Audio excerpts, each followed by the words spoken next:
TET आमजुकमुं रगै केसे केरें अंगै tongmani rokno cheri naina bagai Udaipur Hangkor rung dagi phangni thani deputation yafalaikha yakshi bodolni shiklarok এবছর TET পরীক্ষায় রাজ্যের TET পরীক্ষার ইতিহাসে কলঙ্কজনক অধ্যায় রচিত হয়েছে আমাদের উদয়পুর মহকুমার কাকরাবনস্থিত ডক্টর শ্যামাপ্রসাদ মুখার্জি উচ্চতর মাধ্যমিক বিদ্যালয়ে।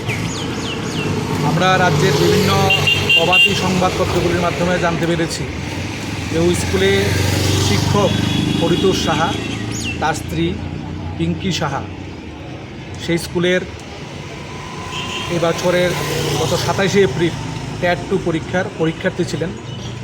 রাজ্য টেট বোর্ডের নিয়ম অনুসারে সে জায়গার মধ্যে কেউ যদি পরীক্ষার্থী হয় তার স্বামী ওই স্কুলে ডিউটিতে থাকতে পারবেন না বা কোনো শিক্ষকের নিকট আত্মীয় সে জায়গার মধ্যে ডিউটিতে থাকার কোনো নিয়ম নেই।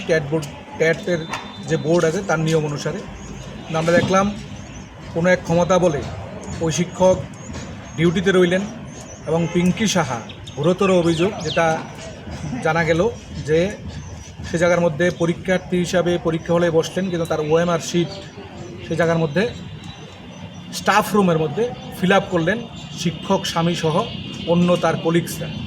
এরকম গুরুতর অভিযোগ রাজ্যের বিভিন্ন সংবাদপত্রে প্রকাশিত হয়েছে।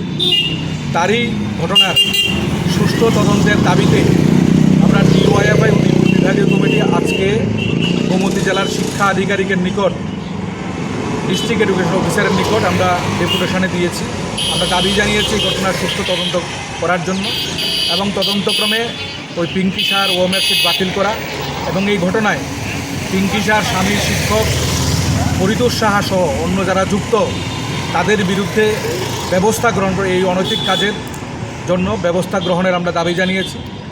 পাশাপাশি টেটের এই 27শে এপ্রিল টেট 2 পরীক্ষার মধ্যে আমরা দেখতে পেয়েছি পরীক্ষিতরা দেখতে পেয়েছে যে অনেকগুলি প্রশ্ন ভুল এবং সিলেবাসের বাইরে প্রশ্ন হয়েছে।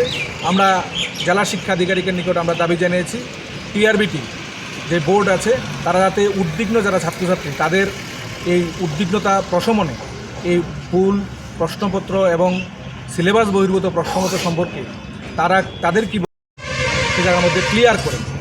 কিন্তু এই যে টেট পরীক্ষার সময়তে এই ধরনের ন্যাক্কারজনক ঘটনা আমাদের রাজ্যের মধ্যে একটা কলঙ্ক তৈরি হয়েছে। এই কলঙ্ক মোচনে তার সঙ্গে যুক্ত যারা তাদের বিরুদ্ধে কঠোর ব্যবস্থার দাবিতে তদন্তক্রমে আমরা ব্যবস্থা যাতে গ্রহণ করে জেলা শিক্ষা আধিকারিক তার জন্য আমরা দাবি জানাই।